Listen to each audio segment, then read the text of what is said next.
Alright, here's my garden. I guess it's a PVC or vertical or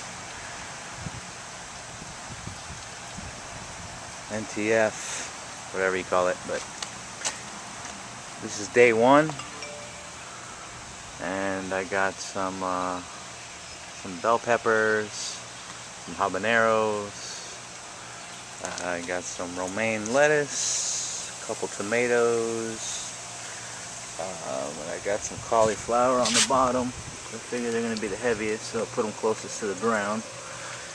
And all I did was get the pea cups inside, the small ones, put them on the inside, and cut a small Dixie cup in half so it kind of holds it.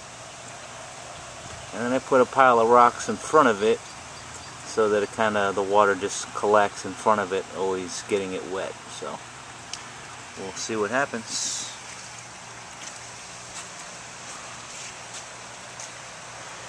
I will keep everybody posted. So hopefully I don't run into too many problems. I'm a very much novice at this type of gardening, so I'm sure there'll be problems along the way, but get it figured out.